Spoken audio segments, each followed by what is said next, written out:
Hello everyone, welcome back to another episode of Phoenix Wright Ace Attorney, Justice for All.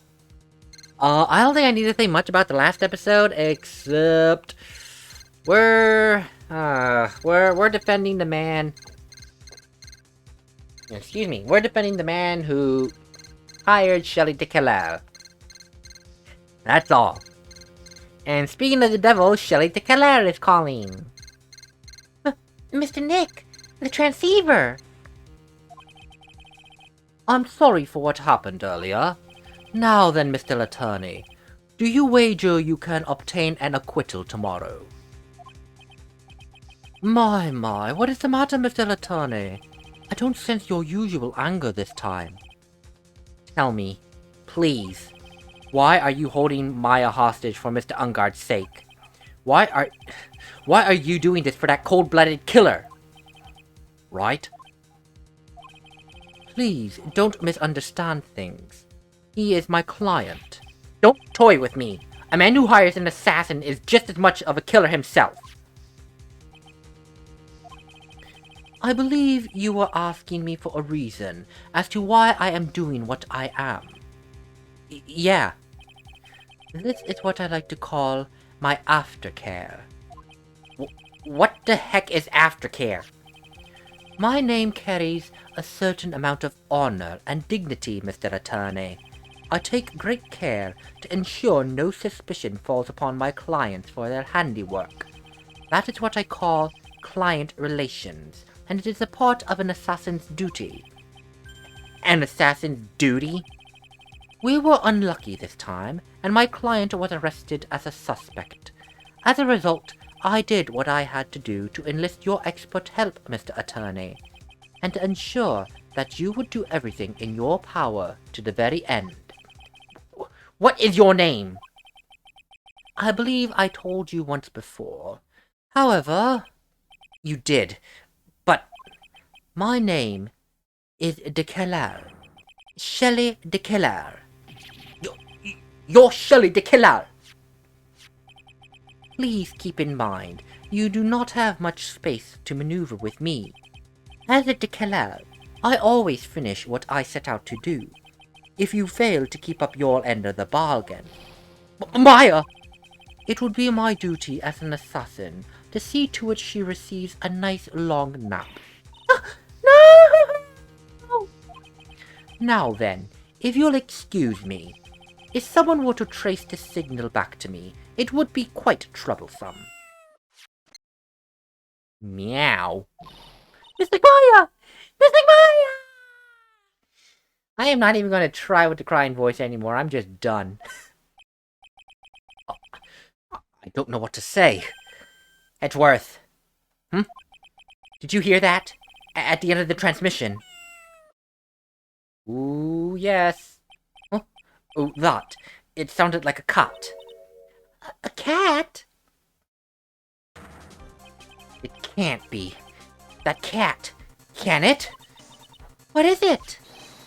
I think I know where Shelley de Calais is holding Maya hostage. Edgeworth, have all police units head for the Ungard mansion immediately. Alright. You hurry over as well then. Don't lose hope yet, Pearls. The fight has only just begun. Yeah. Yes. That cat. That has to be... Considering what we already know, that has to be... What's his name? Matt Ungard's cat. Maya!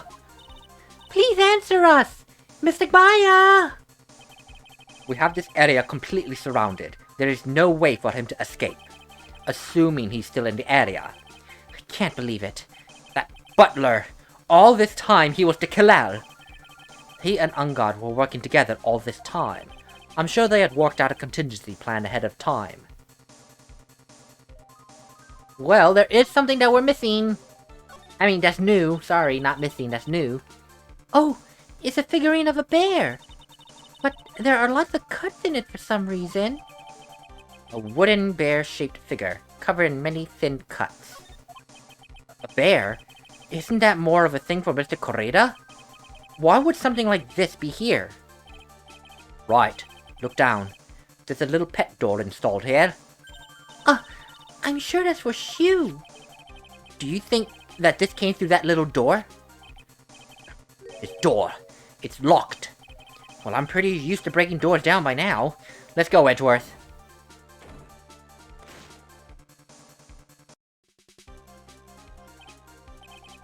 Ah! There's no one here! From the looks of this room, I would say this is Ungard's private lounge. So that's where Maya's been kidnapped. In Ungard's home. Look at this, Wright. An antenna for sending and receiving radio signals, and a VCR.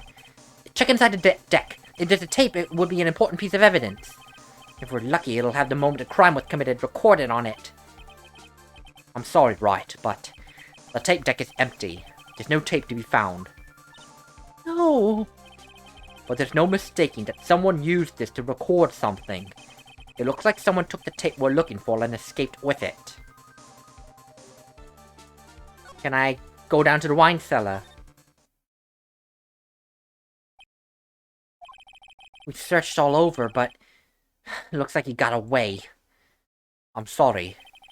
It looks like he slipped out of our grasp this time. Now we've lost our only lead. Don't give up yet. That little girl is looking for you to be her pillar. Yeah, you're right. We're close. I can tell. We've already set up checkpoints along every route leading out of this district. Leave the rest to us. Maya. Well, she did leave us something. This looks like a picture of Miss Impact. With love, Celeste. Miss Impact? You mean... Yes. Mr. Corrida's former manager. But why would a picture of Miss Impact be here in Mr. Ungard's mansion? And why does it say with love? This might be a clue. Was Celeste played a fool by both Matt and Corrida? But remember, Matt Ungard said that people are just to be used and thrown away. And he likes to play with women. Various women. And then Mr. Corrida basically said, "Here, marry me," 3 days later. Psych! I lied. Ooh, now, if this is true, then my god, I can clearly understand why Celeste committed suicide. What's wrong, Pearls? Please, let me see that picture frame. Huh? What's so special about the frame? On the back! There's something written on the back of the frame! Maya! It's Mystic Maya! She left the message! What? I thought you'd come. I knew you would. Now listen up. You better get Ungard a guilty sentence, okay? If you get that creepy slime bag and not guilty, I'll never forgive you. Ever. I'm fine, so you don't need to worry. Well, there's so much I want to write, but I don't think I have a lot of time left. Pearly, you're there too, right? Make sure you help Nick, okay? Someone's gotta watch out for the helpless lunk. That's it for now, Nick. I guess I'll talk to you guys later.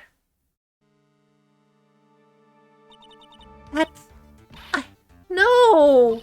Mystic Maya! Right. What's wrong? Why the blank stare? Oh, nothing. We searched the house, and this is the last room. Looks like the Kalel eluded us. Edgeworth. Yes? As far as clues go, I think this is about all I'm going to get. But I'm still short one last thing. And what is that? Miss Andrews' secret. Miss Andrews' psych lock. If I could just find out what secret she's holding, then I think I stand a chance in court tomorrow. To blow this case wide open and expose the truth. I think I know what you're thinking. I'll contact the detention center. Thanks, Edgeworth. Well, let's go, Pearls. It's time to open that last lock. The last secret. Good evening, Mr. Wright. What's wrong? You look ill. Miss Andrews. I've come to remove your psych lock. Psych lock? I want to know, and you will tell me your secret. Fine. Go ahead. Try to break me if you can. Them's fighting words, Miss Andrews.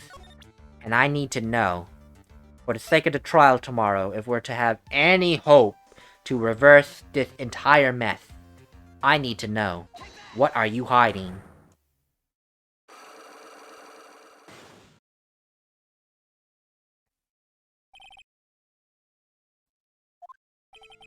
Can you please tell me why you framed Mr. Ungard for the murder, Miss Andrews? I've already told you countless times. It's because I thought Matt was the killer. No, that's not it. I know you have a personal reason to dislike Mr. Ungard. Miss Andrews, you may think I didn't hear it, but I know you said something earlier. You said revenge.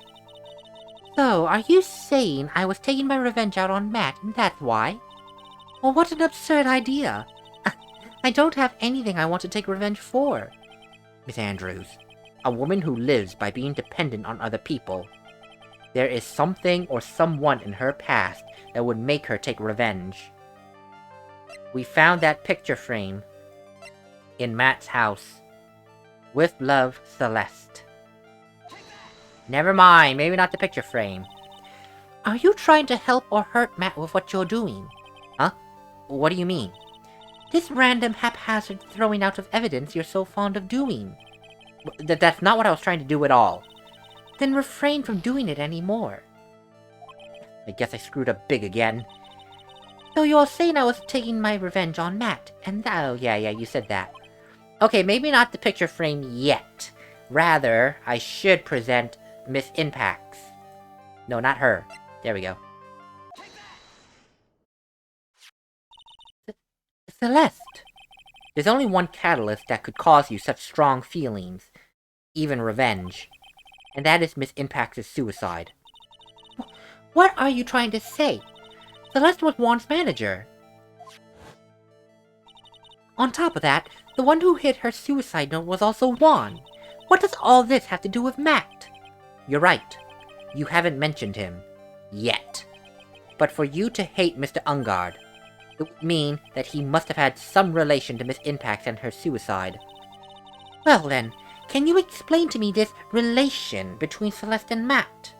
Now I can. Celeste's photo.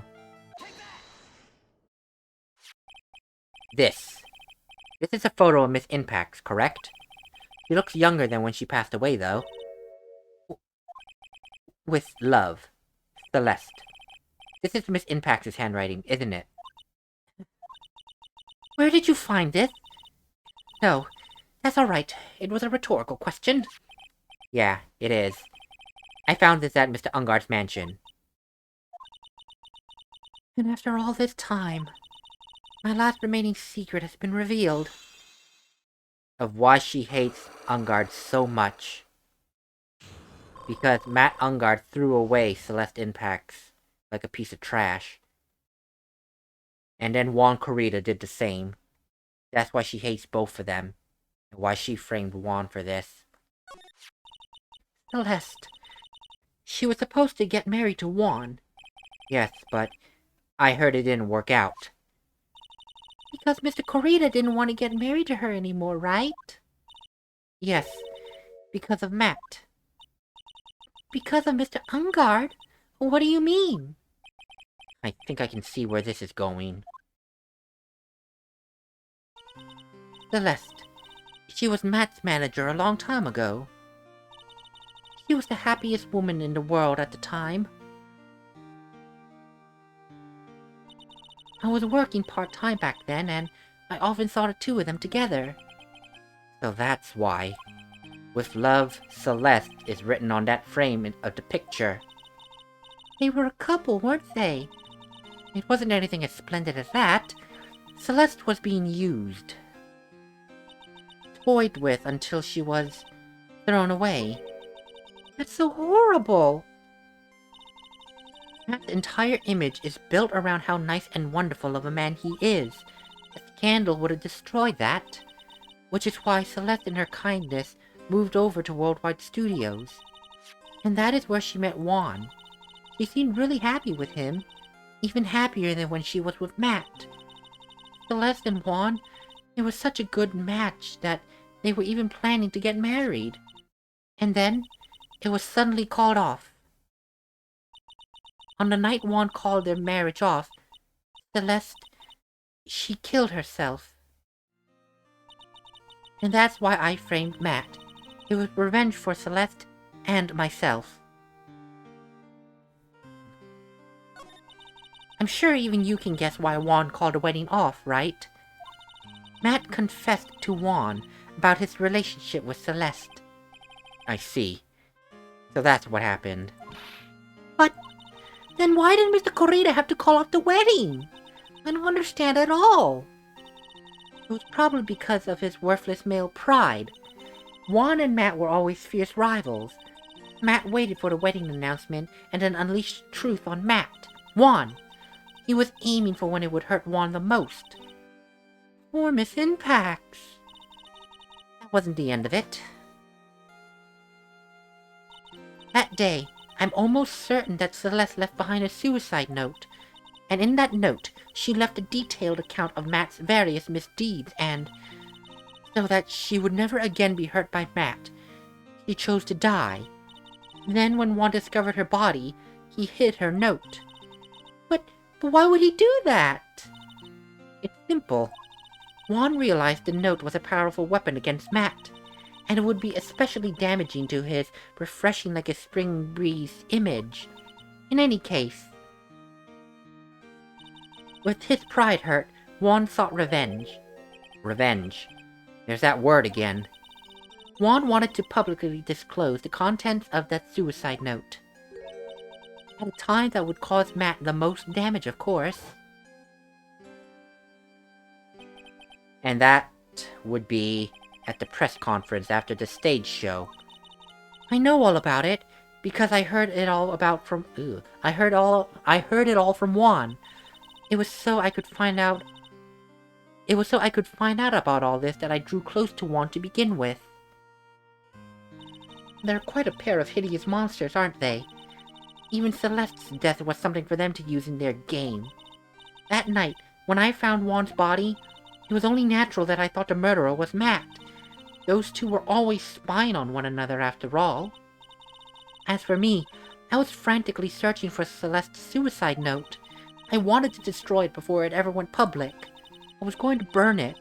I had even brought a lighter. But I couldn't find a suicide note, and that's when revenge crossed my mind. Yes, I was going to bring them my own kind of cruel revenge. Celeste was killed by those two monsters, so when I stabbed Juan's body with that knife, I didn't feel a single shred of guilt. And that's all I have to say. Well, Mr. Wright, even knowing all this, are you still going to help that man?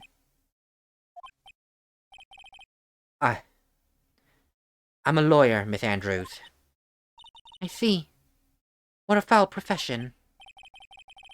Thank you very much for your time and for talking with me. It was no big deal. I couldn't sleep anyway. I can't sleep either. Not with Maya's situation or with what I know now. I think we've learned all that we're ever going to learn but tonight. And the next part is going to be the trial. Oh god, I can only imagine that this is going to be an amazing roller coaster of a trial. I wouldn't be surprised if this will take me... if this will end up taking me, a few days to finish. Because I have real life to do, and my voice sometimes falls apart after one episode, depending on allergies or whatnot. So this is going to take a good while. But we'll cross that bridge when we get to it. Right now, I'm just going to call an end to this video and say so long. Later, everyone.